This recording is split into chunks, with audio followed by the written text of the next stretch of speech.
Madhava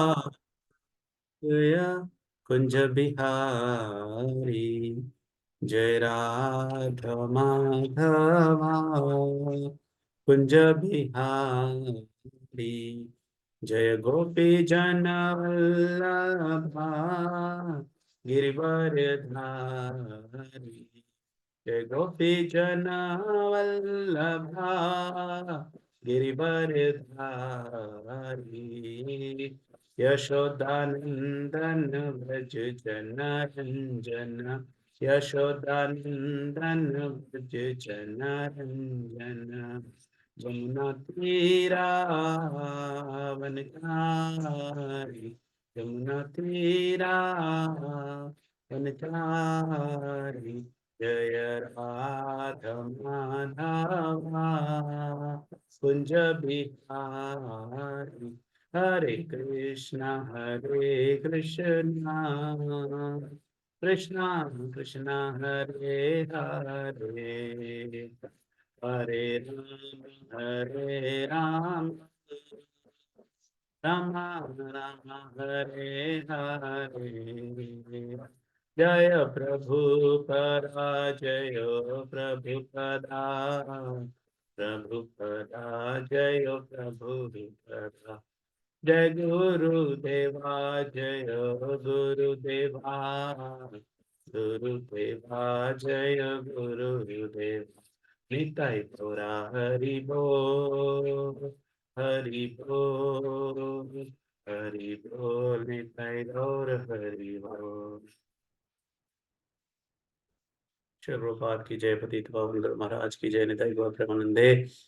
So I will be sharing my screen. If possible, one of the devotee can become my chorus so that we can recite the shloka. Om Namo Bhagavate Vasudevaya. Om Namo Bhagavate Vasudevaya. Om Namo Bhagavate Vasudevaya.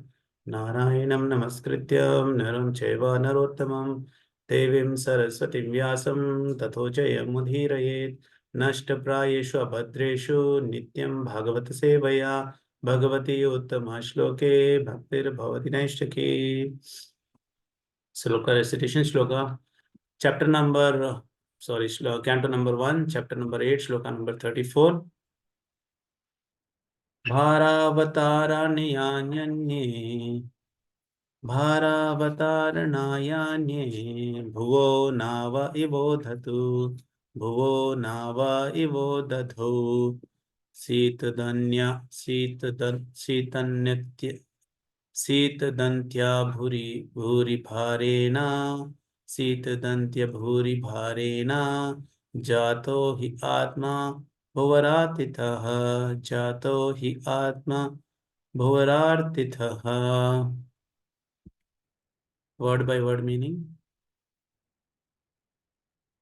Bhara avataranya, just to reduce the burden to the world. Anye, others.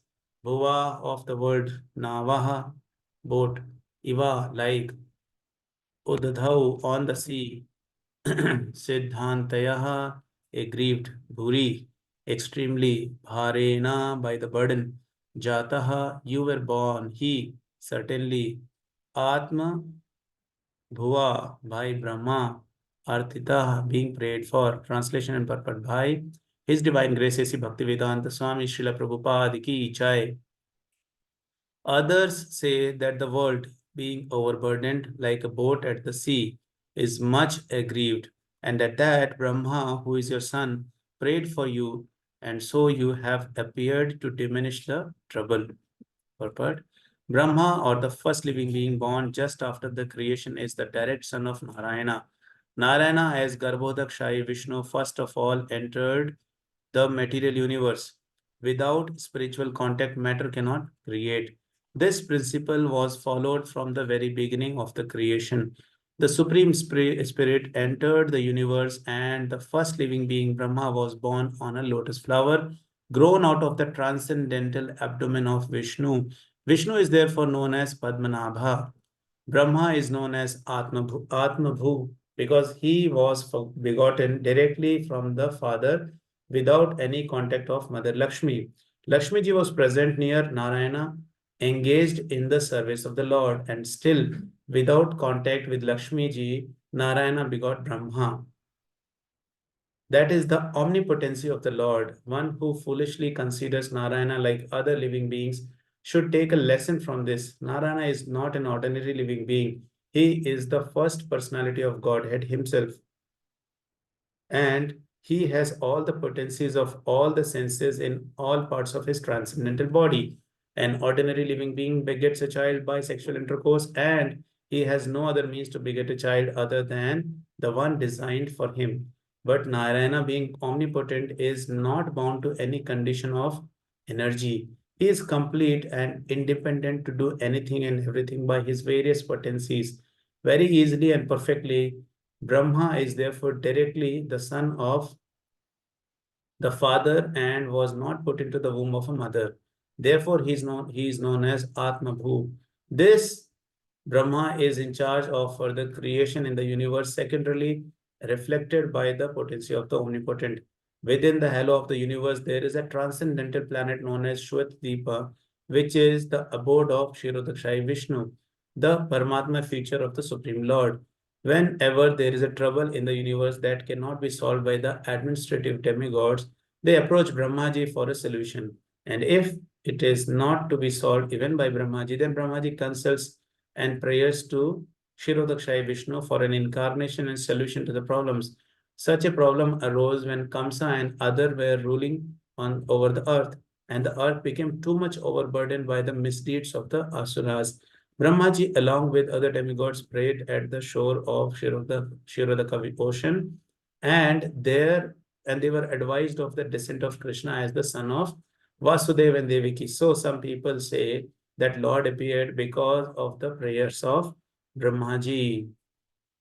Om Ajnanatimirandhasya Jnananjana Chakshur Unmilitam Yena Tasmai Shri Gurave Namaha Shri Chaitanya Manobhishtam Sthapitam Yena Bhutale Swayam Rupa Kadamayam Tatati Savapadantikam Vandeham Shri Guru Shri Dapadakamalam Shri Guru Vaishnavamsha Shri Rupam Sagrajatam Sahagana Raghunathanvitam Tam Sajivam Sadvaitam Savadutam Parijana Saitan Krishna Chaitanya Devam Shri Radha Krishna Padana Sagana Lalita Shri Vishakhanvitam Shah He Krishna Karuna Sindhu Dinabandhu Jagatpate Gopesha Gopika Kanta Shri Radha Kanta Namastate Tapta Kanchana Gaurangi Radhe Vrindavaneshwari Vrishabhanusute Devi Pranamami Hari Priye Vancha Kalpatarubhyascha Kripa Sindhubhya Evacha Patitanam Pavanebhyo Vaishnavebhyo Namo Namah Jai Shri Krishna Chaitanya Prabhu Nityananda Shri Advaita Gadadhara Srivasadi Gaura Bhaktivinoda Hare Krishna Krishna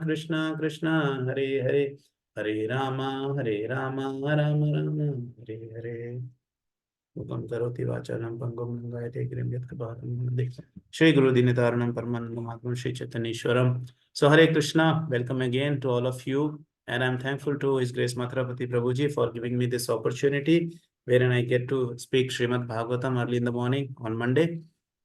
So thank you, Prabhuji, for that. So seeking all Vaishnavas' blessings so that whatever I have learned from all my senior devotees, I can present in front of you. So the shloka has given us a lot more points, and some interesting points are also there. So we will go one by one all these points, and we'll try to cover as much as possible without extending the timeline. So yes, going by the purport, so we see here in the Srimad Bhagavatam in the prayers of Kunti Maharani that a lot more emphasis is given about the personality of Godhead. How is the personality of Godhead? How does he react, and how what he likes? Things like that. Hare Krishna, somebody is on unmute. 1 second. Prabhu, you carry on, Prabhu. I'll take it. Thank you, Prabhuji. Yes. So I was mentioning that there is a lot more emphasis which is given so that we understand who is the Supreme Personality of Godhead. Because we are having this small intelligence, and with this intelligence, we are unable to understand Krishna properly. And that is why we are not able to render service to the Supreme Personality of Godhead. So like I was mentioning in the previous class, there are the two small analogies. So one, there are some blind men who are there, and they have they have to describe an elephant, but they have never seen an elephant. So what happens? These blind men are left one by one to touch the elephant and describe. So like we have heard previously, so one blind man goes and he will touch the tail of the elephant, and he will say, oh, you know what, elephant looks like rope.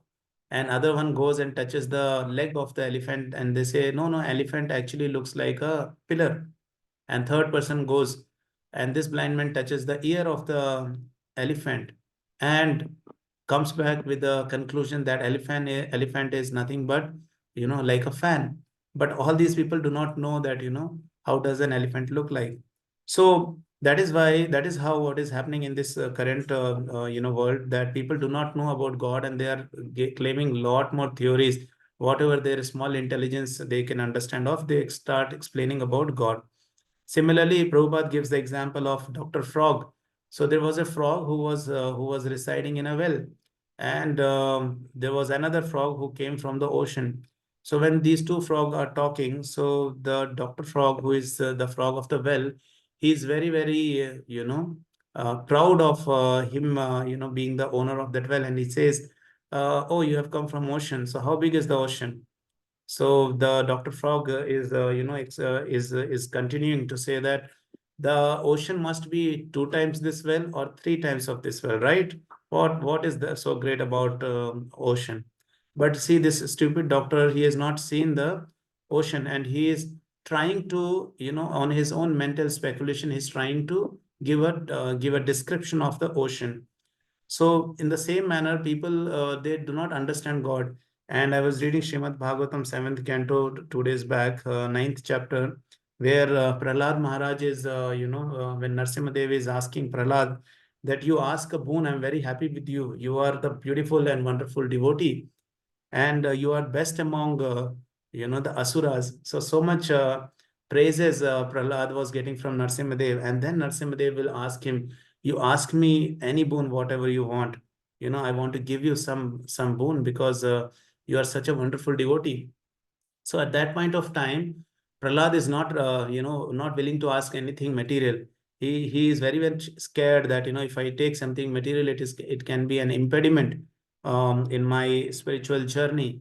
So then Prahlad Maharaj is further explaining that if you want to know about God, you can never know, without pure devotional service. And that was the reason he was not accepting anything. But then Narsimhadev was, insisting that, see, you have to ask something because I'm very much happy with you. I have to give you some benediction. So that point time, Prahlad will ask a very, different kind of boon, and he will say that I want that boon, my dear Narsimhadev, give me that boon, that in future I should not have the desire to ask something material from you. That is my boon. And you give me, one, addition to that, give me a boon that, I should never forget you. I should be always engaged in the pure devotional service. So that was the boon asked by Prahlad Maharaj. So why I'm saying is that he's asking to always remain in the pure devotional service. The reason here is that because to understand God, we need to be in the pure devotional service. And Prahlad is, thinking that if he's taking some all these material things, it can be an impediment, for him to follow pure devotional service. Like for example, suppose you get a lottery of say 20 crores, and you see that 20 crores have come in your account somehow. The amount itself gives the feeling, right? The happy feeling that okay, I've got 20 crores in my account. Okay, fine. Then if 20 crores are there in account, then you need not go to office, right? Why would you go to office and earn like 1 lakh or 2 lakh in a month when you have got 20 crores in your account? Okay. So you'll be thinking, okay, if I have 1 crore, I can make a nice house, and then remaining 19 crores I have got, I can invest somewhere and I can get good income. So which means I don't have to work lifelong, and maybe my next generation also doesn't require to work. So when we have got so much comfort, we have got a very beautiful big car and a big house and big bank balance, then the feeling will come, Arey, why should I get up early in the morning, 4:30, and attend Mangalarti? Because whatever I wanted, Lord has already given. I'm so much happy. I've got nothing to do. So why should I get up in the morning? And then why should I chant 16 rounds, 2 hours? You know, because I have got so much, I'm so important, reputed person. People are coming and talking to me. I've got everything in my life. I'm so happy, you know. So so a feeling can develop in our heart until unless we are very much trained in Krishna consciousness, that now I think it is not important for me to get up in the morning and do japa, or do 16 rounds. I can do less than that also, that is fine. Lord is pleased. Many things can come and we may deviate from the devotional service. So Prahlad is saying that if we are not in pure devotional service, then we are going to be deviated and we can never understand Krishna. That's the danger. We can never understand Krishna like that. And Prahlad is saying, nobody has understood Krishna properly. You talk about the sages, you talk about devatas, you talk about anybody. All people, everybody who has taken birth and who dies can never understand Krishna until unless they are in pure devotional service. For the very simple reason, because Krishna is ajanma and people take birth and they die. So their thinking is limited to only that much. They cannot understand beyond this. But see, in Srimad Bhagavatam, we get to see so many different things which Krishna does and proves himself that, he is God, and there are no limitations for God. Like in short, I would say that, wonderful things what Krishna has done. We see that in his Bala Leela in Vrindavan, he has done so many things. I do not want to repeat all those points. And then we see as he was ruling, he was also doing so many different wonderful things. He got married to 16,108 ladies, and then he had a separate palace for all those ladies, all those queens. And then we see here also, you see, there was a time when Duryodhan, he will approach Sahadev and he will ask him that, Sahadev, I want to win this battle of, Kurukshetra. Tell me, how should I win over this battle? And Sahadev is so nice and such a wonderful person. He is, he is thinking that, okay, Duryodhana has come to me, so I have to tell him the secret. So he tells him the secret, and the secret is that if Duryodhana does Kal Bali Yagya on Amavasya day, then he is going to win that battle. So Sahadev gave that promise. And we see that, Duryodhan was thankful to Sahadev, and he goes and he makes preparation for doing Kal Bali Yag on Amavasya day. But Krishna was aware, so what he did, he changed the entire calendar. He started doing Tarpan on, one day prior to Amavasya day, and everybody got confused. Even the moon and sun got confused. They came to Krishna and they wanted to, explain it to him, thinking that, okay, I think it is our duty to tell Krishna that there is a mistake. So they come and they explain Krishna, Krishna, there is a mistake, I think. They take Krishna in a corner and they explain, Krishna, today is not actually Amavasya, and it's not the eclipse day. So I think you're doing Tarpan one day prior. So that point of time, Krishna says, eclipse day or Amavasya day is the day when sun and moon are in the same line. And see, today you both are standing in the same line. So today itself is Amavasya, and today only is the day when Kalabali Yajna will be done by Pandavas. So this way, Krishna changed the entire calendar for just for his devotees. And Pandavas, they did a yagna on the that is Kalabali Yajna. They did on one day prior to Amavasya, because Krishna has changed the calendar. And Duryodhana, poor Duryodhana, he made preparations and he did he did Kalabali again next day, and it was not effective. So the point I'm trying to make here is that Krishna can do anything and nothing is impossible for Krishna. He has got no limitations. So that is the point we need to understand upon. And if you want to understand Krishna, then we need to be in pure devotional service, because there is no other way. You cannot force Krishna that, Krishna, now you have to reveal yourself to me. Krishna says, I'm going to reveal myself to you only when I'm pleased with your devotional service. And I think there is a shloka also. Let me just um,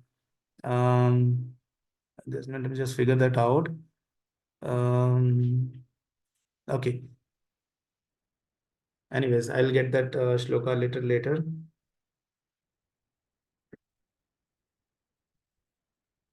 Okay. So moving ahead with the shloka here, in this shloka, we see that Brahma ji, he is the first living being who is born just after the creation, and he is the direct son of Narayana. So many times we see, this the Matajis, they complain, that that Prabhujis are given more priorities, and see, we have to do so many things and things like that. But see, Krishna has always tried to make that balance. If you see, when he came in the form of Mohini, so Krishna came in a form of a lady, and then when he was dancing and he was looking so beautiful. And then we see in Vrindavan also, when Krishna was caught by the gopis, so they made him wear the dress of a lady, and they said, now Krishna, you have to dance in front of us. And Krishna was dancing. And not only this, in this particular shloka, if you see, Krishna is giving birth to Brahma. So many times Matajis will complain, no, that see, we have to take care of the child, we have to keep the child in our womb for 9 months, and things like that. And Prabhujis, you do not understand the pain and difficulty of what we go through. But see, here Krishna is giving birth to Brahma, and without the help of Lakshmi Devi. So Lakshmi Devi was present. It was not that Lakshmi Devi was not there. But see, Krishna gave birth to Brahmaji, and how, such a wonderful example from his transcendental abode. Prabhupada is mentioning transcendental abdomen. you know a lotus flower is coming, and the top of the lotus flower, Brahmaji appears. And Brahmaji appears, that point of time, he sees nothing. He doesn't know from where he has come. He was so intelligent. He has got four heads, we have got one head, and we use our intelligence so much, but Brahmaji has got four heads. And he was super duper intelligent, and he was thinking, which place is this? And this is full dark, I don't understand, what exactly is this? So that point of time, he hears these words, tapaha. So he starts doing tapasya. So when he does tapasya for, I think, 100 years or something, and then he opens his eyes and he says, oh, my dear Lord, I have understood. I have understood you, Narayana, I have understood. So that point of time, Lord will ask, what have you understood, Brahma? So then Brahma will say, my dear Lord, I have understood that nobody can understand you. So to get that realization, Brahma took 100 years. So just imagine Brahmaji, who is the son of, Narayana, he is saying that you cannot understand Krishna. So there is only one way to understand Krishna, and that is through pure devotional service. If our devotional service is tainted by materialism, or offenses to the Vaishnavas, or any kind of cheating which we are trying to do to Krishna, we can never be successful to know Krishna. Krishna will, there's a shloka, no, ye yatha mam prapadyante. Whatever way you surrender to Krishna, Krishna is going to reveal himself to you, only that much. But see, if you are going to surrender to Krishna 100%, then Krishna can reveal himself to you 100%. That's the beauty of, in Krishna consciousness. Even in Kali Yuga, that happens. So we'll proceed further. It is mentioned that this principle was followed from the very beginning of creation. The Supreme Spirit entered the universe, and first living being, Brahma, was born on a lotus flower grown out of the transcendental abdomen of Vishnu. So Brahma was the first living entity, and then we see Vishnu is therefore known as Padmanabha. Brahma is known as Atmabhu, and then further, one more point to understand here is that Krishna is Krishna's omnipotency. See, we see that Krishna gave birth to Brahma without the help of Lakshmi Devi. So it is not that Krishna has to be dependent on something. When we offer bhoga to the Lord in the altar, sometimes people ask, what is the proof that Krishna is eating? So some people give explanation. Oh, you know what, the if you offer 1 kg fruit, it will be reduced to some 900 some 100 grams. But if you go and measure, and if it is not reduced, so your faith will be destroyed. So it is not like that.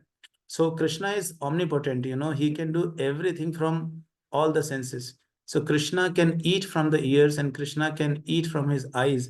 He can see from his ears, but we cannot do that. So we are not able to understand that. But see, if you have got lordship in your altar in the form of a photo, or in the form of vigraha, then when you offer bhoga to the Lord is accepting. And he is also mentioning this in Bhagavad Gita 9.26. He says, Patram Pushpam Phalam Toyam Yo Me Bhaktaya Prayachati. Whatever you're giving to me with love, I'm going to accept it. So that is how we have to understand that Krishna is omnipotent. He is not that, he's not like us. And these are the examples which makes us understand that, Krishna is not like human being. He can come in the form of human being, like we have heard in the previous shlokas, but he is not bound by any boundaries. He has got no limitations, and he can be easily achieved by your pure devotional service. I'll read further. I'll try to finish in like next 10 minutes. An ordinary living being begets a child by sexual intercourse, and he has no other means to beget a child other than the one designed for him. But Narayana, being omnipotent, is not bound to any conditions of energy. He is complete and independent to do anything and everything by his various potencies very easily and perfectly. Brahma is therefore directly the son of the father and was not put into the womb of a mother. Therefore, he is known as Atmabhu. This Brahma is in charge of further creation in the universe, secondarily reflected by potency of the omnipotent. So we see that Brahma ji, when he goes to the Shweta the banks of Shweta and he's making prayer to Shirodakshai Vishnu. So a great quality of Brahma ji we can learn from here. When Brahma ji realized that there is a burden on earth, you would have heard this saying in Hindi, they say, धरती के बोझ, तुम कुछ नहीं करते, तुम धरती के बोझ हो. So, धरती का बोझ, the burden of earth is not for the people who are, doing nothing or who are very much, what do you say? They are very heavy in the weight, 120 kg per person. That person is not a, burden on the earth. So burden on the earth means people who do not follow the religious principles properly, they become the burden on the mother earth. Otherwise not. So if there is a devotee who is 200 kg and he is following the spiritual principles properly, following the orders of his Gurudev, then he can never be a burden on the earth. But another person who is some like 30-40 kg, but he is extremely sinful, so that 30-40 kg is a burden on the mother earth. So when Kamsa was ruling, the burden on mother earth was increasing like anything, because he was not allowing any spiritual practices and he was destroying everybody. So many children were killed before Krishna, appeared. So many things were happening, even though it was not Kali Yuga. So just imagine if Kamsa was present in the Kali Yuga, what he would have done. He would have done havoc to the society. So when Krishna appears, by the prayers of Brahmaji, we see that Brahmaji is understanding that Mother Earth is having the burden. So he is not directly going and, making some arrangements to destroy Kamsa, because Brahma knew his limitations and he knew that this task can be done by Narayana only. So all these devatas, they come to Brahmaji, and Brahmaji, along with the devatas, goes to another Vaishnava. You know who is that? He goes to Lord Shiva, and along with Lord Shiva and all other devatas, they go on the banks of this milk ocean where Shirodakshai Vishnu is seated. So they make prayer to Shirodakshai Vishnu to take an incarnation. And there is a reason why Lord Brahma, along with him, took Lord Shiva. Gaurangadas Prabhuji explains that, Brahmaji was aware that Krishna might tell him that, for this small task, don't disturb me. There is Lord Shiva. He can do this task very easily. Destruction is his department. Brahmaji was thinking, creation is my department. I can't do destruction. So he was thinking Krishna can tell Lord Shiva about it. But then if I tell, which means if Brahmaji conveys the same thing to Lord Shiva can tell him that, see, I know one kind of destruction, and that destruction is not like, temporary destruction. When I do the destruction, I do entire pralay will take place. I'll do my favorite dance, which is Tandav. And when that dance is taking place, then nothing will be saved. So Brahmaji was aware that if I request Shivji, then Shiva will not may not do this, because it is not the time of pralay now. Secondary, if he does, he can destroy everything. So he wanted Lord, Lord Krishna to convey this to Lord Shiva, if at all that destruction is to be done by Lord Shiva. So see, Brahma ji, he has got four heads, and he is the first person of this creation, but still he is taking lot of guidance a lot of suggestions from Shiva, Lord Shiva. He's hearing to the prayers of devatas, and then together they are going and making prayers to Shirodakshai Vishnu to take incarnation. So that is the point we need to learn from Brahma ji. As an ideal Vaishnava, how we should behave. Sometimes we are carried away by our strength. We think, okay, I can do everything, and without taking the blessings, without taking the guidance from the Vaishnavas, we just want to do something. Sometimes we have seen that people, devotees, get into some quarrel, and they do not try to resolve the fight in a proper manner. They get carried away, and they think that, okay, I am greater than this person, the other person thinks I am greater than this person, and they start fighting. It's a trick of Maya. So as a Vaishnava, we need to be very, very tolerant, and then we need to handle these situations in a very, very proper manner without offending the other Vaishnava who is fighting with us, and in a manner where the issue is also resolved. Because see, the ultimate loss is for the Vaishnavas. If the two devotees are fighting, it is going to be lost to both of them, because both are following Krishna consciousness, both are chanting Hare Krishna Mahamantra, and both are doing preaching activities. So when you're fighting with each other, then Krishna is going to give punishment to both, and then both will suffer.